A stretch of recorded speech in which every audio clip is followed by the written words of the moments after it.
right now in Milton for rapper Lil Jon's son. The rapper's team confirming this afternoon to 11 Alive that he is missing. This is the spot where Milton police had been looking for about 3.5 days. They do confirm for us that they did pull a body from this pond. Lil Jon's son vanished into thin air, and the whole internet can't stop talking about it. Told me he wanted to learn how to DJ. This was 11 years old. Early one February morning, he walked out of his home with no phone, no shoes, and hasn't been seen since. But what's really shaking everyone up is a mysterious clip that just went viral.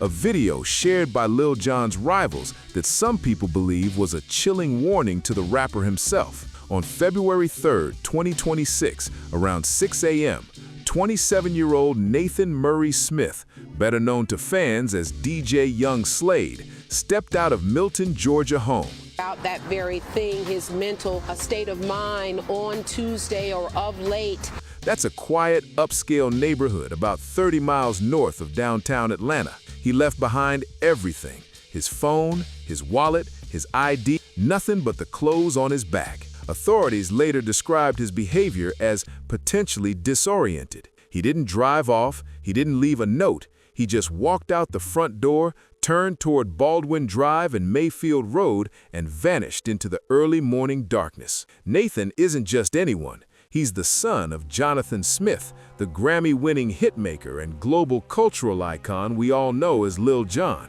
Within hours, the Milton Police Department blasted out a missing persons alert, sharing Nathan's photo across social media and law enforcement channels. But this wasn't just another missing adult case, not even close. Police stressed that Nathan could be disoriented and might need help, since he had no phone, no money, and no way to reach out. That detail instantly made the case feel hauntingly urgent. Authorities said there was no danger to the public, but they begged anyone who spotted him to call police right away and not to approach directly, just to ensure his safety. Did not know, but that is certainly a question that many. By mid-morning, local news stations like Fox 5 Atlanta picked up the story, sharing Nathan's last known location near Baldwin Drive. USB TV followed fast, broadcasting the case on air with video clips and a wave of concern for his well-being.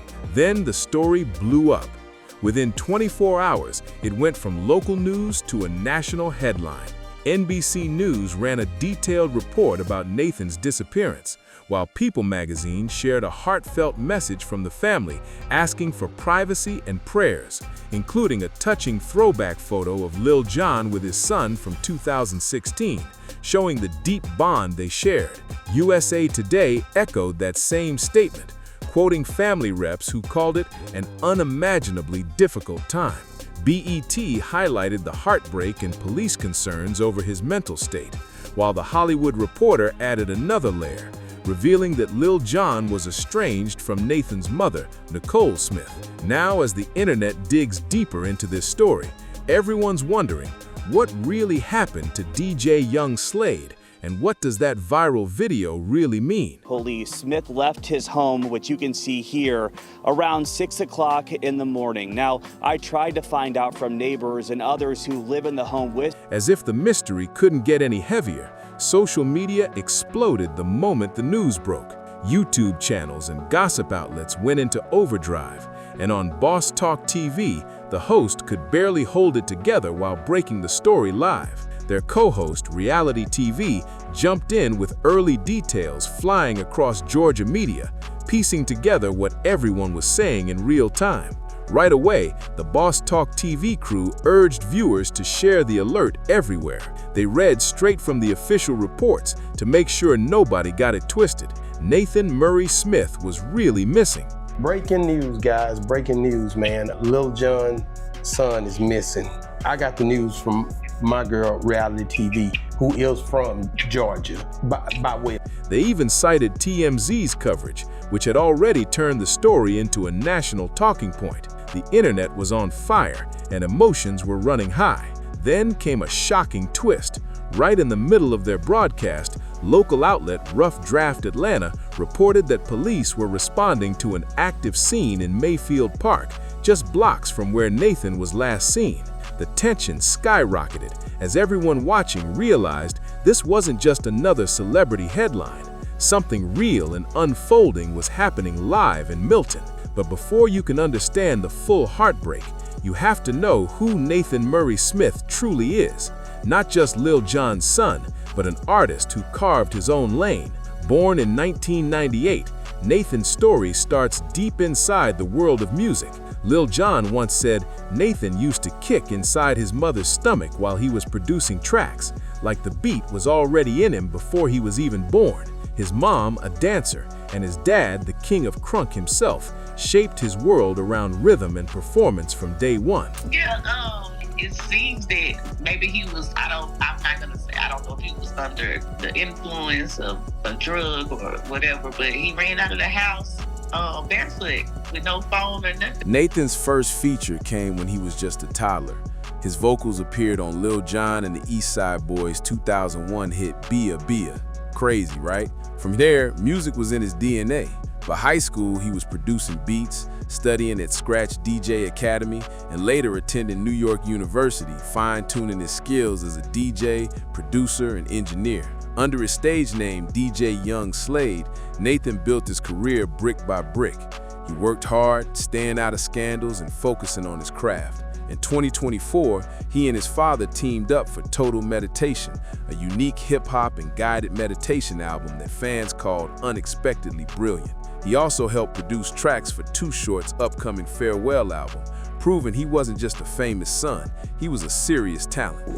Lil Jon is dealing with a scary situation right now, TMZ said. His son, DJ Young Slade, has been reported missing in Georgia. The same thing, the Milton Police Department put out a missing persons alert Tuesday saying 28-year-old Slade, legal name Nathan Murray Smith, ran out of his home on foot and hasn't been seen since. And he doesn't have a phone. He may be disoriented and he could be in need of help. In March 2025, he dropped his own single called Feels, which he heavily promoted on Instagram. Fans saw him perform at major festivals like One Music Fest in Atlanta that same year. He even appeared on MTV's Family Legacy, sharing emotional stories about the first time he saw his dad DJ, the moment that set his own destiny in motion. Nathan wasn't just making music, he was living it. He worked with artists like Jim Jones, moved through Atlanta's buzzing studio circuit, and even appeared with his dad on Celebrity Family Feud. Every sign pointed to a young artist on the rise, balancing legacy and independence while creating his own sound. So when the news of his disappearance hit, it hit hard. On Boss Talk TV, the pain in the room was real.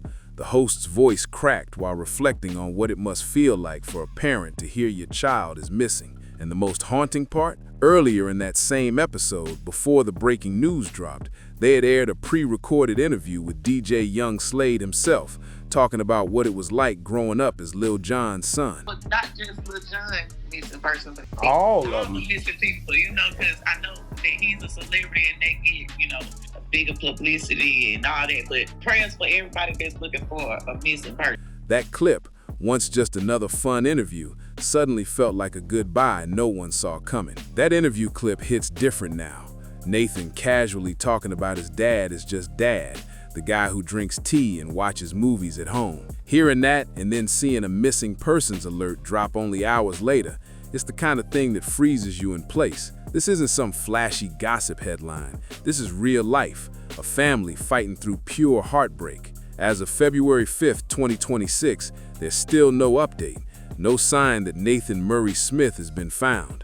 Search teams have been scouring nearby woods, lakes, and trails, even Mayfield Lake, but so far, nothing. Lil Jon hasn't spoken publicly, keeping to the family's heartfelt request for privacy and prayers. That silence says everything. The wait, the worry, the waiting. On Boss Talk TV, the host's voice cracked as they tried to put it into words, the kind of fear that shakes every parent to the core. The idea of your child being out there somewhere, unreachable, while the world watches and speculates, it's unbearable. They talked about how brutal it feels when people keep demanding updates you simply don't have. Then co-host Reality TV reminded viewers that the prayers shouldn't just go toward one family. This kind of pain could hit anyone, famous or not. But then came the darker undertone. whispers about old enemies and new wounds. The title of this very story mentions Lil Jon's ops, a word in hip-hop slang for rivals or enemies. I think that's just a scary situation when you sitting there trying to figure, you don't know. He didn't take his phone. He might have had on shoes, might have didn't have on shoes. He don't have no personal items. That's the weirdest thing right there, because now you got me worried. Now I'm worried about you because I don't know what the hell going on. What happened to my damn son is what I'm asking at that point. So, I just pray for Lil Jon, and I pray for the mother of the boy too, because she going through it. It ain't just Lil Jon because he got a name. It's family, brothers and sisters. Everybody's on high alert when somebody missing. To understand why that even matters here, you've got to look back at Lil Jon's history in the game. Still, it's crucial to say this. There is zero evidence that any of his rivalries have anything to do with Nathan's disappearance. None at all. Every credible outlet, from local Atlanta media to national hip-hop sources, confirms the same thing. DJ Young Slade had no beefs, no feuds, no drama. Police are treating this as a welfare and mental health matter, not a criminal case. But even with that said, the eerie footage now circulating, Nathan's cheerful interview talking about his dad, hits way harder when it's being shared next to missing persons alerts. And when you realize who his father is, a man who's weathered decades in one of the toughest industries out there, it all feels even heavier. Jonathan Smith, known to the world as Lil Jon, rose out of Atlanta's 1990s club scene and built an entire movement. By the early 2000s, he was crunk, the sound, the energy, the culture. As the frontman of Lil Jon and the East Side Boys, he dropped anthem after anthem. Get Low, Bia Bia, Throw It Up. His signature shouts, yeah, okay, what, became pop culture gold, copied, parodied, and screamed in clubs worldwide. He wasn't just loud, he was legendary. From producing Turn Down for What with DJ Snake, to winning Grammys and blending genres from EDM to country, Lil Jon has stayed relevant for more than 2 decades, something few rappers can say. But that kind of dominance didn't come easy, and it definitely didn't come without friction. 53 this morning, that officials found what they believe is the body of Nathan Smith. My colleague who was on the scene at the time tells me a body bag was... One of his biggest public rivalries was with Pastor Troy, real name Micah LeVar Troy, another fierce Atlanta rapper known for his raw, independent grind. The two actually collaborated once on Throw It Up, a track from the 2002 album Kings of Crunk. But fans know that partnership didn't exactly smooth things over. It was competition at its purest. 2 southern powerhouses staking their claim in a scene built on pride, volume, and swagger. So now, with Lil Jon's family facing this nightmare, people can't help but look back on his long battlefield career and wonder how decades of rivalries, fame, and pressure might cast a shadow on this tragedy. That track, Throw It Up, turned into a breakout moment for Pastor Troy, blasting him into the national spotlight with a pure crunk anthem that still shakes speakers today. But what looked like a win for both artists on the surface ended up planting deep roots of resentment behind the scenes. In several interviews, including a 2021 Vlad TV sit-down, Pastor Troy opened up about how that whole collab went sideways. He said there was supposed to be more, a full rollout, a music video, maybe even a follow-up single. But according to him, label politics got in the way, and nothing ever came of it. No video, no second track, no continued partnership. That silence burned. Troy claimed that after Throw It Up blew up, he was left on the outside looking in, not brought back for more features, not given the platform he felt he'd earned. He even said Lil Jon reached out once asking for a verse, but that the interaction didn't lead to respect or opportunity, just more frustration. By the time he talked about it again on Revolt TV in 2022, those old wounds were still open. Then, in 2006, that tension erupted. Pastor Troy dropped a fiery diss track called Murder Man on his album By Choice or By Force, and it was straight up aimed at Lil Jon and his BME, Black Market Entertainment label, and even his affiliates like Lil Scrappy and Crime Mob. The lyrics pulled no punches, calling out Lil Jon and his crew by name, venting years of anger about being overlooked and iced out of the crunk empire. That song hit Atlanta's underground hard. Fans were stunned by how bold it was. But Lil Jon didn't flinch. He didn't clap back, didn't record a response, didn't even comment publicly. That silence, it spoke volumes. While Pastor Troy was firing shots, Lil Jon just kept climbing, touring, producing, and expanding his brand while the feud stayed mostly one-sided.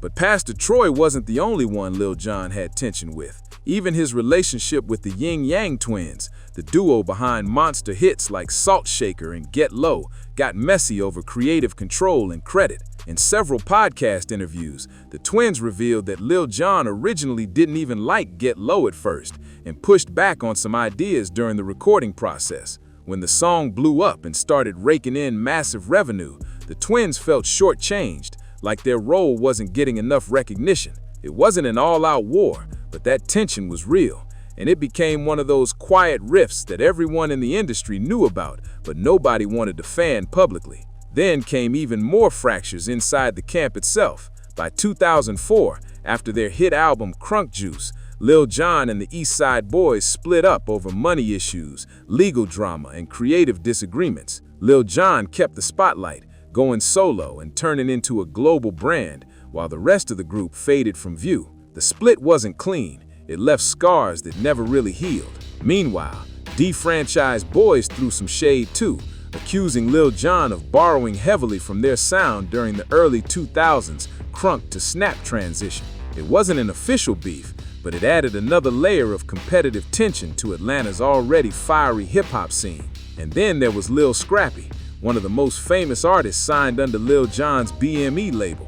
Word spread that 50 Cent put pressure on Lil Jon over Scrappy's affiliations, which eventually led to Scrappy leaving the label with lingering business issues and bad blood in the air. Through all of this drama, the disses, the splits, the rivalries, Lil Jon's reaction stayed consistent, calm, controlled, and almost mysterious. He didn't jump into diss tracks. He didn't rant on camera. He didn't air out dirty laundry. Instead, he kept his focus on the bigger picture, legacy. And he like, I'm not the rapper, typical rapper. I don't freestyle, no. I don't have a book of rhymes, no. You know, As the years went on, Lil Jon became less about conflict and more about growth. From 2024 through 2025, he started opening up about his transformation, prioritizing mental and physical health, talking about self-discipline, even promoting wellness through his own projects. The same man who once screamed "yeah" across stadiums was now meditating, producing chill tracks, and finding peace after years in an industry built on chaos. But even as he evolved, the old rivalries never completely disappeared.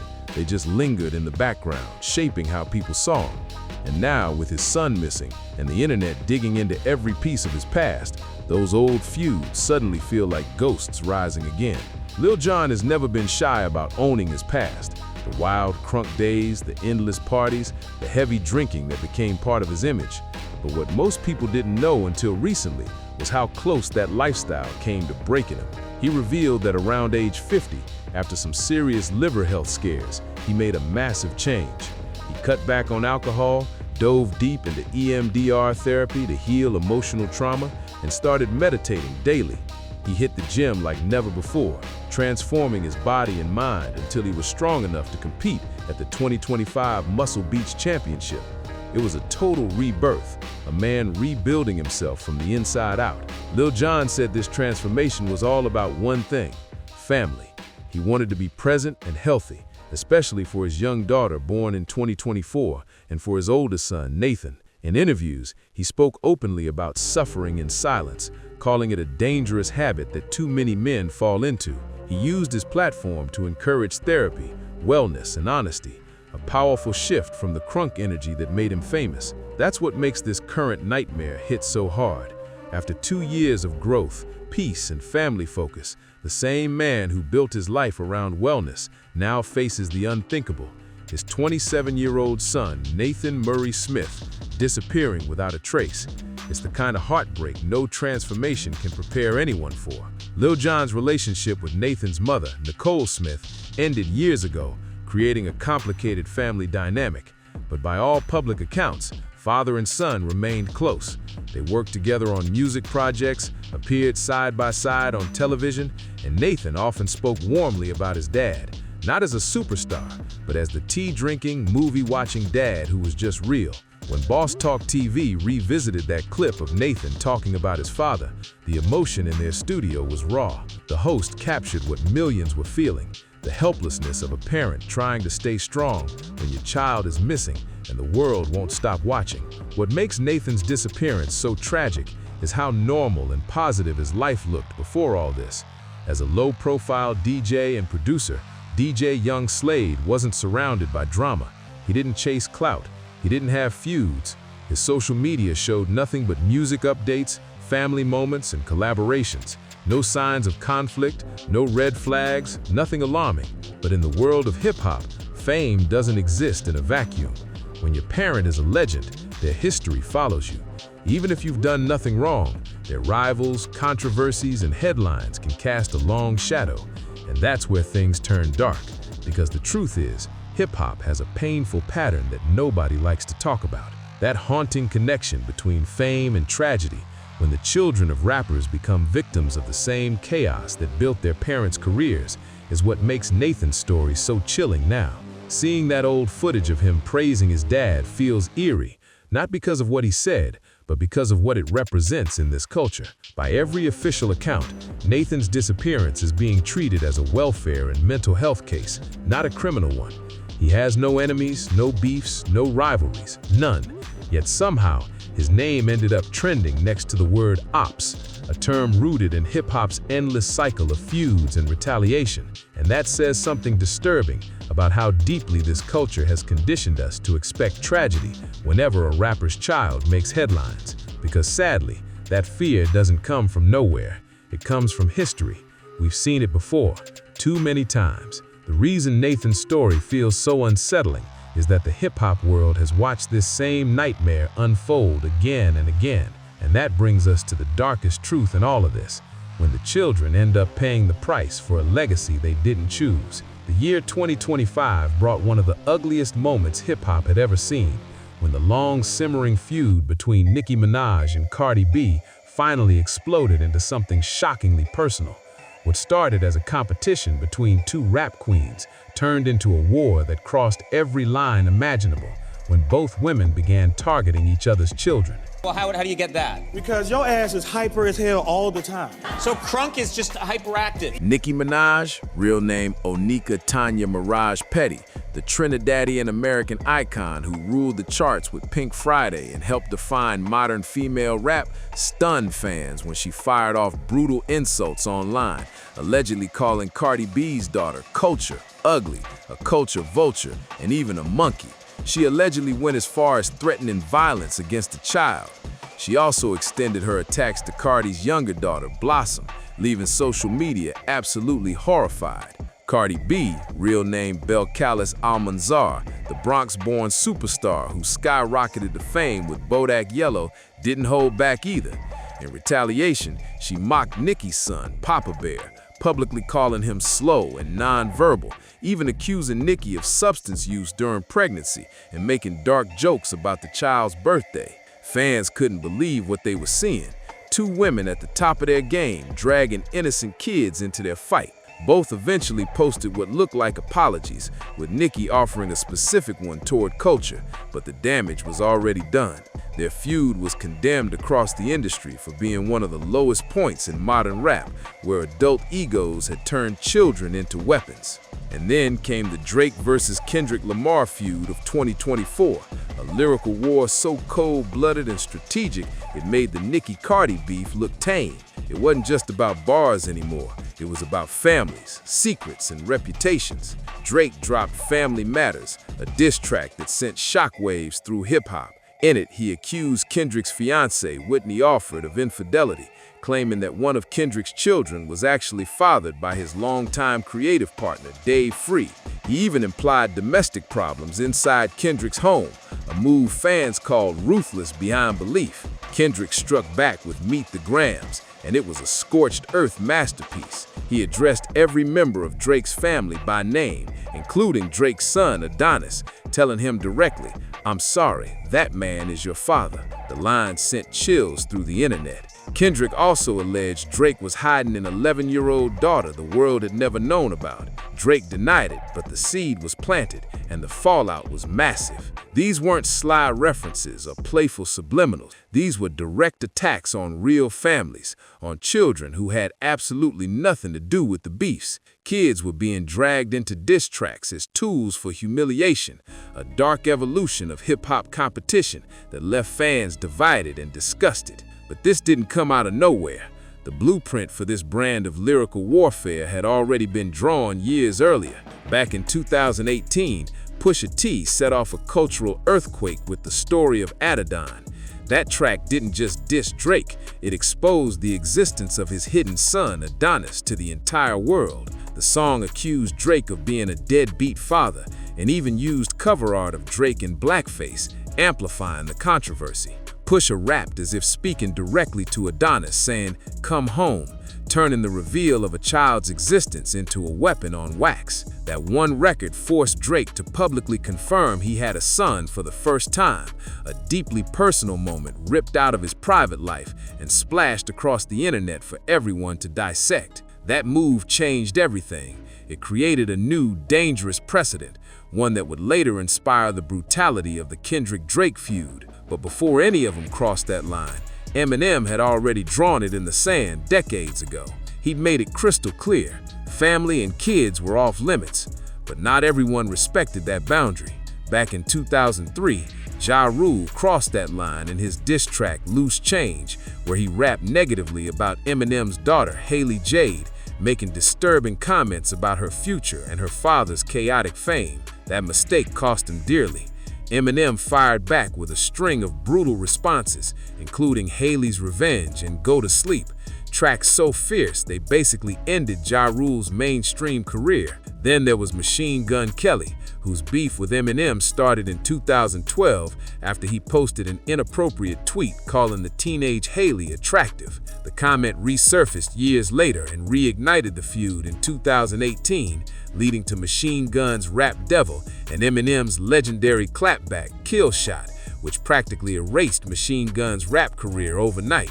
Even Everlast, the frontman of House of Pain, got scorched after making a jab at Haley back in a remix verse back in the early 2000s. Eminem dropped Quitter in response, effectively ending Everlast's rap relevance for good.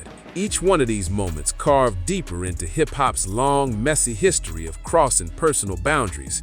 What started as lyrical competition became a battleground where private lives were weaponized, children were name-dropped, and no topic was sacred. By the time we reached 2025, the cycle had spiraled into something darker, where the art of the diss had turned into psychological warfare. And now, with Lil Jon's son missing, fans can't help but see echoes of that same disturbing pattern, where the line between music and real life has completely vanished. The pattern couldn't be clearer. Mention Eminem's daughter and your career pays the price. But underneath that warning lies something far darker. The fact that rappers kept crossing that line anyway proves that somewhere along the way, kids became seen as fair game. No matter the consequences, no matter how wrong it was, children got dragged into grown men's feuds like they were part of the battlefield. And it's not just words or diss tracks anymore. The violence has spilled over into real life.